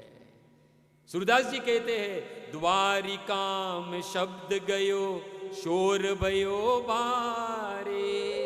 वो गजेंद्र की पुकार है, वो द्वारिका में पहुंची भक्तों। कृष्ण के आठों अंग फड़कने लगे। द्वारिका में शब्द गयो शोर भयो बारे, शंख चक्र गदा पद्म गरुड़ लई सवारे। तुरंत ही भगवान को जब उस गजेंद्र की पुकार सुनी, भगवान के आठों अंग फड़कने लगे, भगवान खड़े हो गए। रानियों के साथ में चौसर खेल रहे थे, सारी रानियों ने कहा आखिर प्रभु हुआ क्या है। भगवान को किसी को भी जवाब देने की जरूरत नहीं थी, तुरंत गरुड़ पर सवार हुए। सारी रानियों ने कहा कौन पुकार रहा है, कहां जा रहे हो? भगवान ने कहा हाँ, और थी बोले तब तक गजेंद्र के सामने खड़े थे भगवान। क्योंकि गजेंद्र जानता है कि अब मुझे कोई रक्षा कर सकता है तो मेरा ईश्वर, मेरा कृष्ण ही कर सकता है। और जैसे ही भगवान ने देखा कि इसका कोई सहारा नहीं है, देखो भगवान है ना, ऐसे ही नहीं हमारी मदद करेंगे, ऐसे ही हमारी रक्षा नहीं करेंगे। द्रौपदी ने भी भगवान को पुकारा। कब आए भगवान? जब द्रौपदी ने क्या था, द्रौपदी ने पल्लू, साड़ी का एक पल्लू अभी भी पकड़ के रखा था, और 10,000 हाथियों का बल रखने वाला दुशासन वो साड़ी को खींच रहा था। द्रौपदी ने अभी भी एक साड़ी का पल्लू पकड़ के रखा था, यानी अभी भी उसको अपने बल पर भरोसा था। भगवान नहीं आए, भगवान को कितना पुकारा पर भगवान नहीं आए। भगवान ने देखा कि अभी भी इसको अपने बल पर भरोसा है, अभी भी ये सोच रही है कि 10,000 हाथियों का बल रखने वाला इस दुशासन के सामने अपनी आबरू बचा लेगी। भगवान नहीं आए। पर जब द्रौपदी ने जब वो साड़ी का छोरे वो छोड़ दिया और दोनों हाथ खड़े होकर जब भगवान को पुकारा, तब जाके भगवान आए हैं भक्तों। द्रौपदी ने कहा कि हे कृष्ण, अब मैं तुम्हारे शरण में हूं, अब तुम मेरी रक्षा करो। अब चाहे ये दुशासन मुझे नग्न कर दे, मुझे कोई परवाह नहीं। यदि लाज जाएगी तो मेरी जाएगी, मेरी नहीं तेरी जाएगी। और तब भगवान है वसन रूप भय श्याम, भगवान जो है वस्त्र के रूप में आए और द्रौपदी की रक्षा की। हमने कल ही सुना था, शंख चक्र गदा पाणी द्वारिका निलयच्युत, गोविंद पुंडरीकाक्ष रक्ष माम शरणम गत। द्रौपदी ने कहा कि तुम इतने लेट क्यों आए, मैं तो कब से तुम्हें पुकार रही थी। तब भगवान ने कहा कि मैं तो तुम्हारे बाजू में ही खड़ा था, पर तुमने क्या पुकारा? द्वारिका निलयच्युत, द्वारिका, सोने की द्वारिका में रहने वाले हे कृष्ण मेरी रक्षा करो। हे द्रौपदी, मैं तो तुम्हारे बाजू में खड़ा था, परंतु तुम्हें मुझे द्वारिका वाला कृष्ण कहा, इसलिए मुझे द्वारिका जाना पड़ा और द्वारिका से पुनः आते आते थोड़ा विलंब हो गया। बाकी तो मैं तो तुम्हारे बाजू में ही खड़ा था। ये यथामाम प्रपद्यन्ते तामस्तेव भजाम्यहम्, भगवान के वचन है, जिस भाव से बुलाओगे उस भाव से ही मैं तुम्हें दर्शन दूंगा। द्रौपदी ने कहा कि अगर जीवन में ऐसी कभी विकट परिस्थिति पुनः आ जाए तो मुझे बोलना क्या है? तब भगवान ने कहा और कुछ नहीं, आंख बंद करके कहना हृदयस्थो जनार्दन। क्या बोलना है? हृदयस्थो जनार्दन, हृदय में रहने वाले जनार्दन मेरी रक्षा करो। और हम सब जानते हैं उस वक्त जब दुर्वासा मुनि आए और खाने के लिए कुछ नहीं था, उस अक्षय पात्र को भी उल्टा कर चुके थे, बस उनके श्राप से ये 5 पांडवों की मृत्यु निश्चित थी। उस वक्त द्रौपदी ने अपने हृदय पर हाथ रखते हुए कहा कि हृदयंतस्तो जनार्दन, है सबके हृदय में रहने वाले जनार्दन मेरी रक्षा करो। तुरंत ही भगवान वहां पर प्रकट हुए और हम सब जानते हैं किस प्रकार उस दुर्वासा के श्राप से पांडवों को मुक्त किया भक्तों। इसलिए जीवन में कोई हमारी रक्षा कर ले ये विश्वास नहीं रखना है। यहां पर सिद्धांत प्रकट होता है। सारे गोपों को नियुक्त करके आए थे, फिर भी चिंता में थे नंद बाबा, और नंद बाबा ने किसकी ग्रहण ली? शरण ग्रहण की, कृष्ण की, नारायण की भक्तों। एक विचार आ सकता है कि पूतना गोकुल में ही क्यों आई? गोकुल में ही उसका क्यों वध हुआ? भगवान के पास पूतना स्त्री क्यों आई? महत्वपूर्ण बात यह समझने जैसी है। यह पूतना वध लीला से भगवान संकेत दे रहे, क्या संकेत दे रहे हैं? कि किसी जीव व्यक्ति भाग्य से भगवान की सेवा रक्त इंद्रिय होती है उसकी, किसी संत का समागम होता है, या भाग्य है पूर्व जन्म के कि जिसके कारण उसकी इंद्रिया जो है वो भगवान की सेवा में लग रही है। वाणी, कर्ण, हाथ, चक्षु, ये सब कुछ सेवा में लग रहा है। सारा इंद्रियों का समूह जो है वो भगवान की सेवा में अनुरूप्त है। जब ये सारी इंद्रियां जब भगवान की सेवा में लगती है तब सबसे पहली बाधा क्या आती है? वरांगना। क्या आती है? वरांगना। एक तो भगवान की सेवा में सारी इंद्रियां लगे, ये तो बड़ी मुश्किल से लगती है। अगर लग भी जाए तो विघ्नस्य तत्र वरांगना प्रथमतः पादुर्भवति।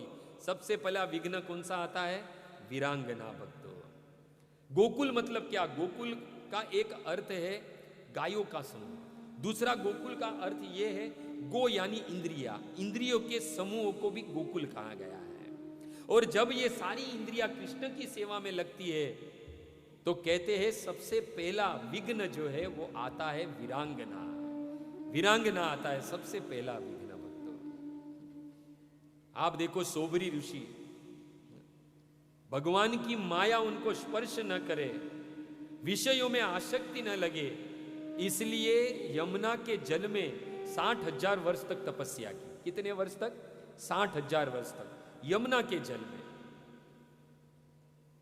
परंतु सारी इंद्रियों को भगवान में लगा दिया, तपस्या में लगा दिया, आसक्ति न हो इसके लिए यमुना के जल में जाकर उन्होंने तपस्या की, वो भी 60,000 वर्ष। परंतु पानी में एक मछली का मैथुन देखा, वही शोभरी ऋषि बाहर आए और तुरंत ही मानधाता की 50 कन्याओं के साथ में विवाह किया। क्योंकि इंद्रिया है वो भगवान में बड़ी मुश्किल से लगती है, यदि लग भी जाए तो सबसे पहली विघ्न आता है वो है वरांगना भक्तों। लीजिए, विश्वामित्र ने भी तपस्या की और कौन आई? मेनका आई। जैसे इंद्रिय भगवान में लगने गई और मेनका आई और सारा तपस्या नष्ट हो गया। इस लीला से भगवान संकेत दे रहे कि इंद्रिय समुदाय गोकुल में जब विषय रूपी पूतना प्रवेश करती है तब जो भगवान जो है, जो अपने भक्त जो उसके भक्ति में लगा है, वो अपनी सारी इंद्रियों को भगवान में लगाता है। परंतु यदि कोई इस प्रकार विषय वस्तु, विषय रूपी पूतना या वरांगना उसके जीवन में आती है, जो सबसे पहला विघ्न है, स्वयं भगवान उस विघ्न को अपने हाथों से दूर करते हैं।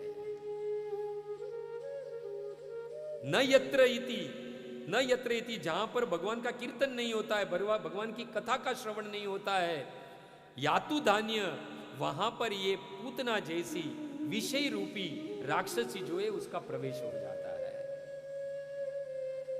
इसलिए इंद्रिय के समूह को, गोकुल को कहां लगाना है? भगवान में लगाना है। और कैसे लगाना है? तो भागवत का 9वां स्कंद और 4था अध्याय अम्बरीश महाराज बताते हैं, जिसे सुखदेव गोस्वामी ने महाभाग अम्बरीशो कहा है। स्वप्त द्वीपवती महिम, इस 7 द्वीपों वाली पृथ्वी के एक मात्र चक्रवर्ती सम्राट।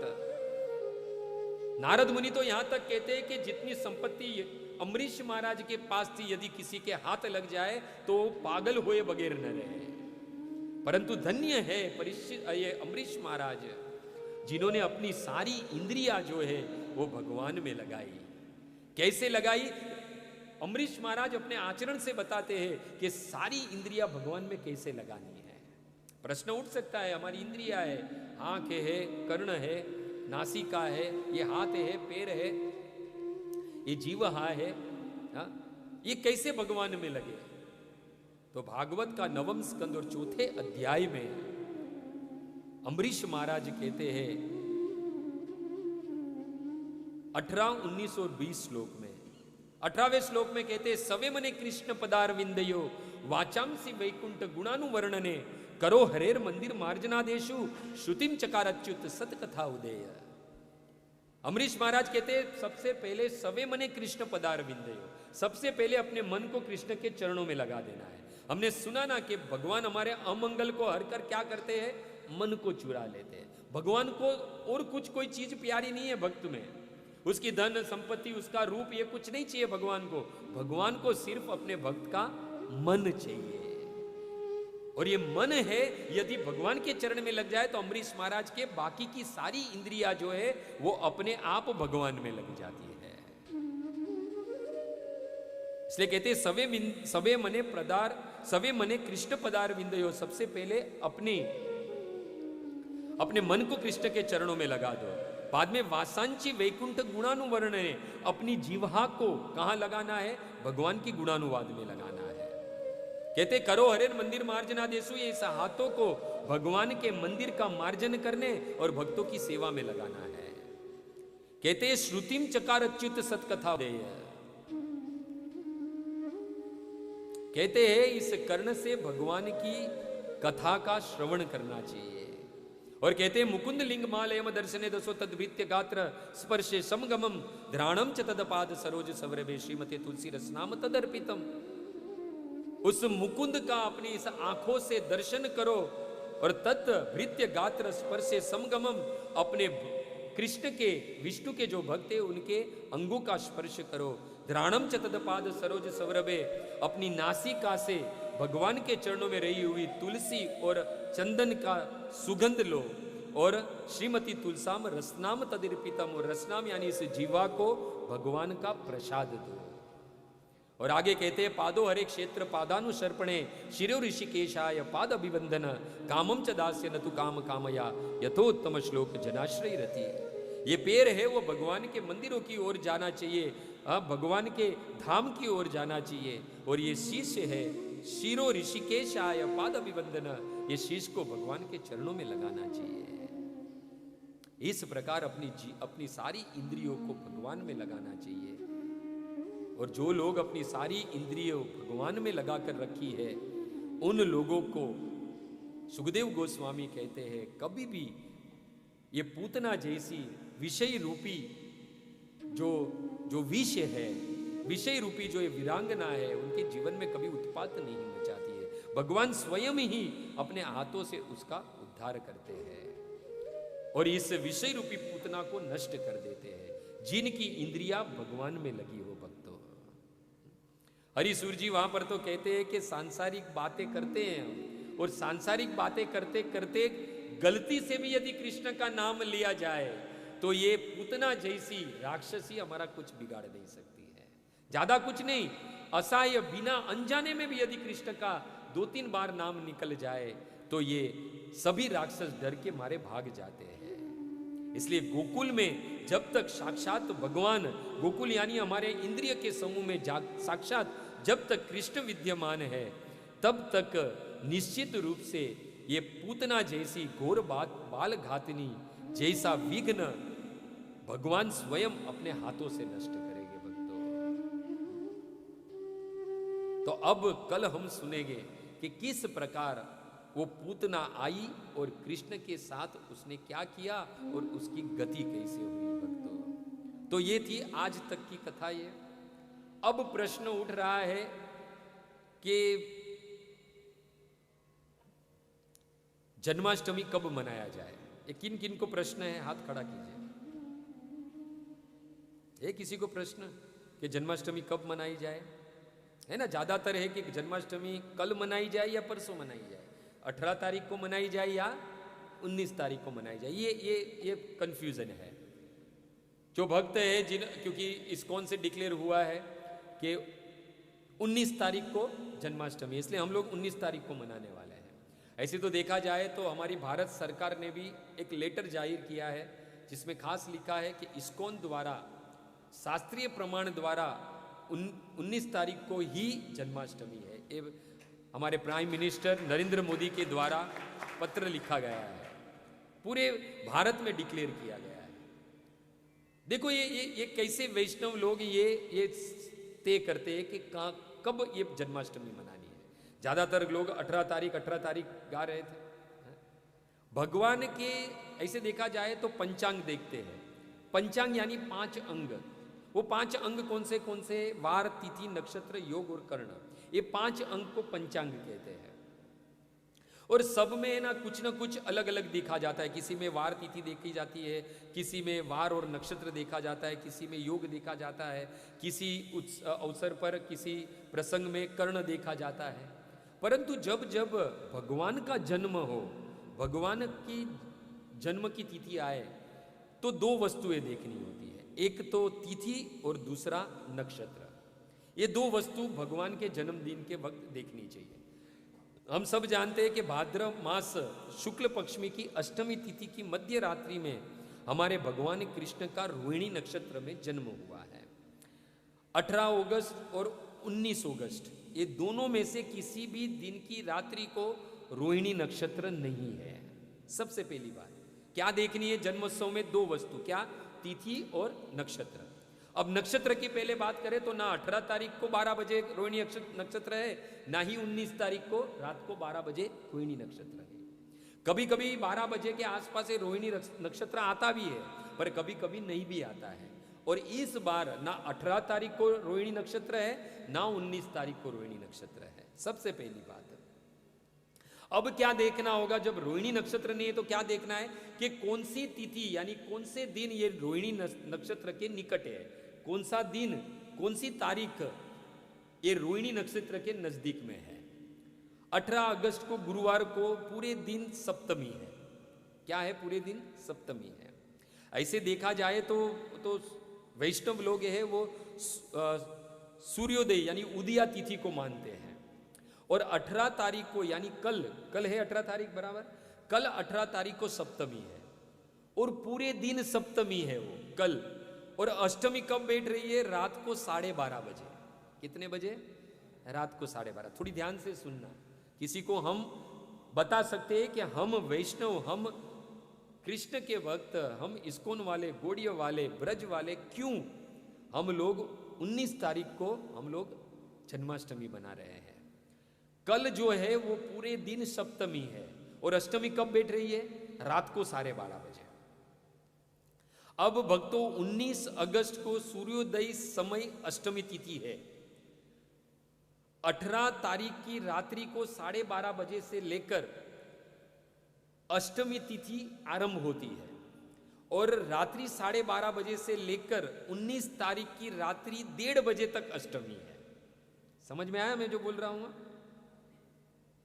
19 तारीख जो है वो सूर्योदय समय अष्ट तिथि है, क्योंकि रात्रि 12:30 बजे कल सप्तमी के दिन रात को 12:30 बजे अष्टमी का प्रवेश है और वो 12:30 बजे आने वाली अष्टमी 19 तारीख की रात्रि 1:30 बजे तक है।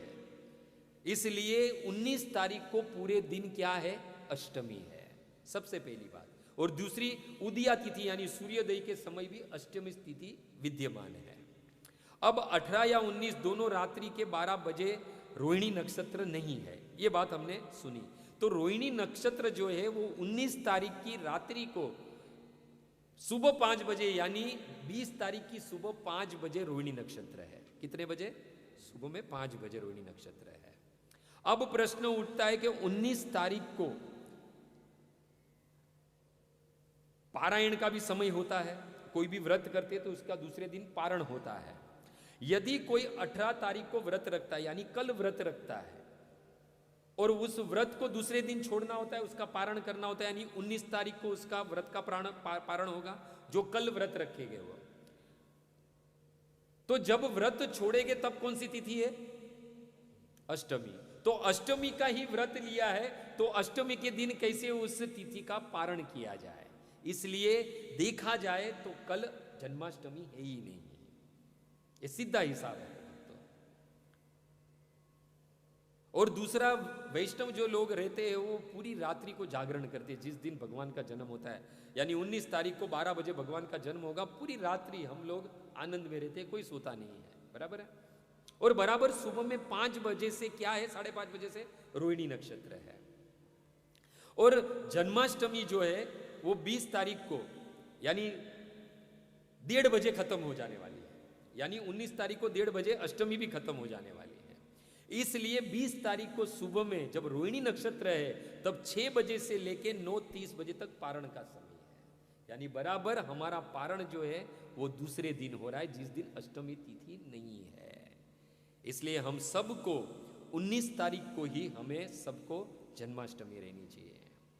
दूसरा है कि ये आखिर उत्सव हुआ कहाँ है, ब्रज में। तो सबसे पहले तो हमें ये सोचना चाहिए कि ब्रज में कब जन्माष्टमी मनाई जा रही है, और ब्रज में जन्माष्टमी मनाई जा रही है 19 अगस्त को। इसलिए स्वाभाविक है हम सबको 19 अगस्त को ही जन्माष्टमी मनानी चाहिए। तो ये शास्त्र तिथि नक्षत्र के हिसाब से हमने आज श्रवण किया कि किस प्रकार हमें 19 तारीख को ही जन्माष्टमी मनानी चाहिए, क्योंकि 19 तारीख को ही जन्माष्टमी है। तो आज कथा का दूसरा सत्र संपूर्ण हुआ और हमने पूतना का आगमन कर लिया है और भगवान की जो बाल लीला है वो भी शुरू हो चुकी है, और वो लीला 6 दिन से ही शुरू कर दी है भगवान ने। तो कल हम श्रवण करेंगे कि कैसे भगवान को मारने के लिए पूतना आई, तो पूतना को क्यों किसी ने रोका नहीं, हाँ ब्रज में क्यों नहीं रोका, क्योंकि नंद बाबा तो गोपों को वहां पर नियुक्त करके गए थे, तो गोपों को रोकना चाहिए था, उसको तलवार खड़ग निकाल देनी चाहिए थी, क्योंकि तो पूतना घोराम बाल घातिनी, वो तो राक्षसी थी। तो क्यों उन्होंने पूतना को मारा नहीं, कुछ युद्ध नहीं हुआ, पूतना को ऐसे ही नंद भवन में सीधा सीधा प्रवेश मिल गया, क्यों? और जब पूतना भगवान को देखी तो भगवान ने आंख बंद कर ली। भगवान ने पूतना को तब तक नहीं देखा जब तक पूतना का वध नहीं कर दिया, ये भागवत में प्रमाण है भक्तों। तो क्यों भगवान ने आई हुई पूतना को नहीं देखा? क्योंकि भगवान तो अपने भक्तों को हमेशा देखते, अपनी दृष्टि प्रदान करते हैं, क्योंकि भगवान की दृष्टि से ही भक्तों के, चाहे वो अभक्त हो या भक्त हो, भगवान की कृपा सब पर समान रहती है। सम अहम सर्वभूतेषु न मे द्वेषी अस्तु न प्रिय, ये भगवान के वचन है स्वयं भगवत गीता में, कि नहीं मुझे किसी से भी द्वेष नहीं है, सब लोग सम है मेरे लिए। तो क्यों जब पूतना आई तो भगवान ने उसे अपनी दृष्टि की कृपा नहीं दी, दृष्टि क्यों बंद कर ली? तो ये सारी कथा जो है वो हम कल सुनेंगे, और किस प्रकार ये पूतना का वध हुआ और पूतना ही पूर्व जन्म में कौन थी उसकी भी कथा हम कल श्रवण करेंगे। तो आज का सत्र यहाँ पर ही विराम होता है। हरे कृष्णा कृष्णा कृष्णा हरे हरे, हरे राम राम राम हरे हरे। वांछा कल्पतरुभ्यश्च कृपा सिंधु वैवच पतितानां पावनेभ्यो वैष्णवेभ्यो नमो नमः। श्रील प्रभुपाद की, अनंत कोटि वैष्णव वृंद की, नामाचार्य हरिदास ठाकुर की, प्रेम से बोलो जय श्री कृष्ण चैतन्य प्रभु नित्यानंद, श्री अद्वैत गदाधर शिवासादि श्री गौर भक्त वृंद की जय।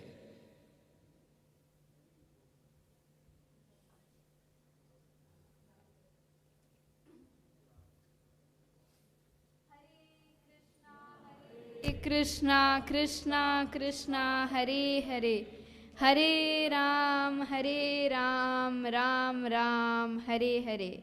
तो बहुत ही सुंदर प्रकार से हमने आज की कथा का श्रवण किया कि कैसे पूतना आती है और भगवान करुणा के सागर उन्हें गोलोक में भी माँ का स्थान दे देते हैं।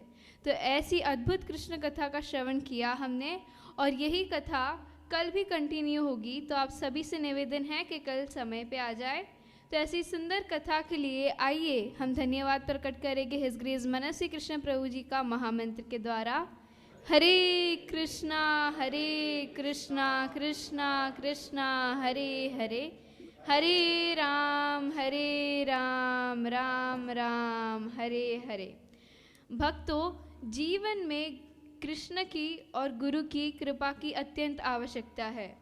अगर आप दामोदर लीला का उदाहरण ले तो यशोदा मैया ने जब कृष्णा को जो रस्सी थी वो बांधी, उसमें 2 उंगल कम पड़ती थी। वो 2 उंगल थी, एक प्रयास और एक करुणा। श्रील प्रभुपाद कहते हैं कि कृष्ण को उनकी कृपा के द्वारा ही जाना सकता है, पर श्रील प्रभुपाद ये भी कहते हैं कृष्णा अपनी सारी कृपा न्यौछावर करने के लिए तैयार है, पर क्या आप वो सारी कृपा ग्रहण करने के लिए तैयार है? भक्तों, आप अगर देखें तो ये कृष्ण कथा कुछ नहीं पर कृष्ण की कृपा मूर्ति है। हर किसी में ये सामर्थ्य नहीं है कि वो आए और इस कथा का पान कर सके। तो भक्तों, आप सभी का भी बहुत बहुत धन्यवाद कि आपने ऐसी कथा का श्रवण धैर्यपूर्वक किया। तो आप सभी के लिए महामंत्र का उच्चारण एक बार हृदय से। हरे कृष्णा कृष्णा कृष्णा हरे हरे, हरे राम राम राम हरे हरे।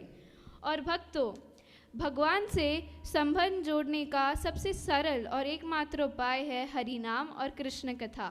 तो आप सभी से निवेदन है कि कल आप समय पे आए और अपने रिश्तेदार, परिवारजन और मित्रों को साथ में लेके आए, क्योंकि ये भक्ति एक सागर है और सबको इसका रसपान करना चाहिए। भक्तों, आगे बढ़ते हैं। तो अगर आप देखें तो कृष्णा और कृष्ण का प्रसाद में कोई अंतर नहीं है।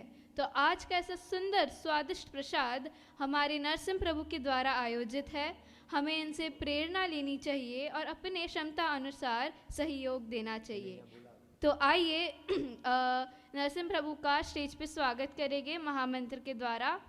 हरे कृष्णा कृष्णा कृष्णा कृष्णा हरे हरे, हरे राम राम राम हरे हरे, हरे कृष्णा कृष्णा कृष्णा हरे हरे, हरे राम राम राम हरे हरे।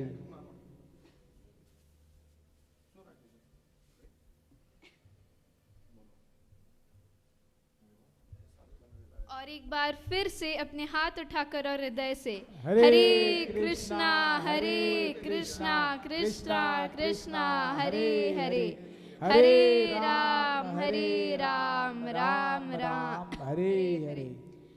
भक्तों, आगे बढ़ते हैं आरती की ओर।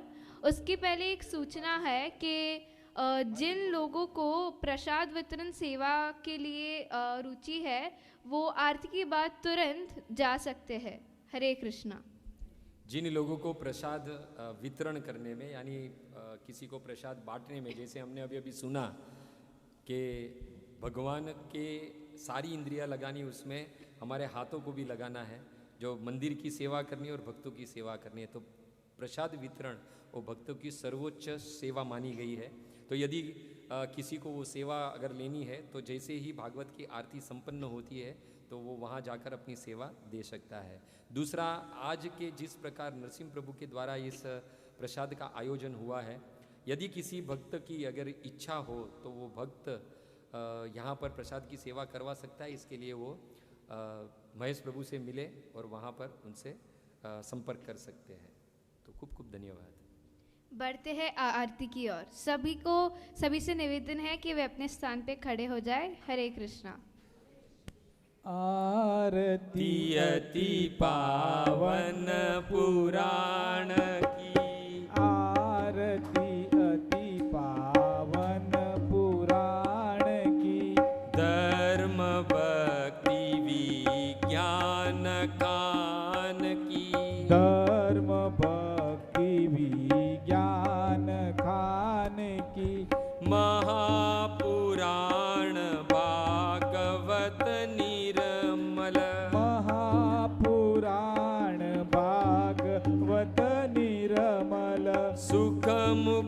विगलित निगम कल्प फल मुख विगलित निगम कल्प फल परमानंद सुधा रस निदान की लीलारती रस रस निदान की आरती अति पावन पुराण की आरती अति पावन पुराण की कलिमल मथनी त्रिताप निवारिणी कलिमल मतनि त्रिपात निवारिणी जन्म मृत्यु भय भव भयहारिणी जन्म मृत्युमय भव भय हारिणी सेवत सतत सकल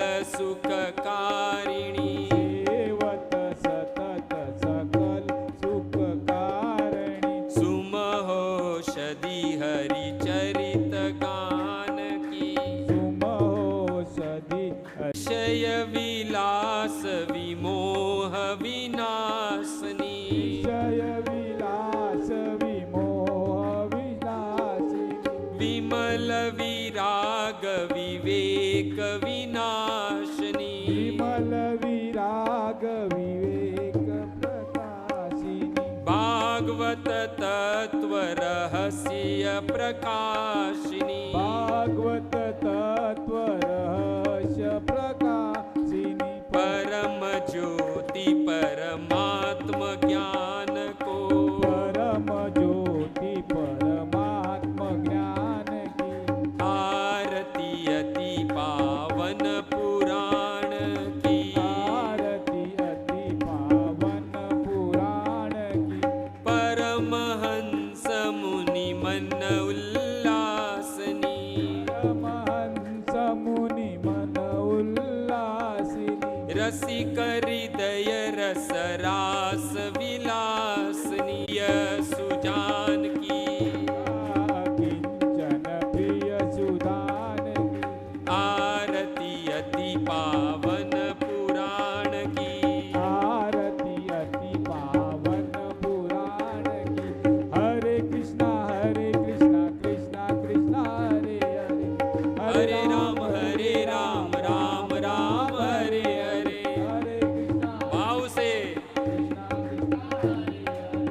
हरे राम राम राम हरे हरे कृष्णा कृष्णा कृष्णा हरे हरे राम राम राम हरे हरे हरे कृष्णा कृष्णा कृष्णा हरे हरे हरे राम हरे कृष्णा हरे हरे हरे कृष्णा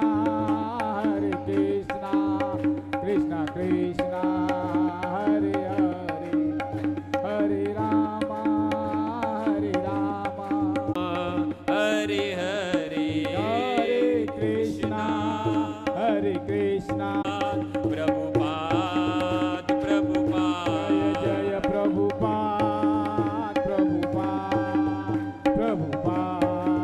प्रभुपाद निताय गौर हरि बोल हरि बोल हरि बोल हरि बोल हरि बोल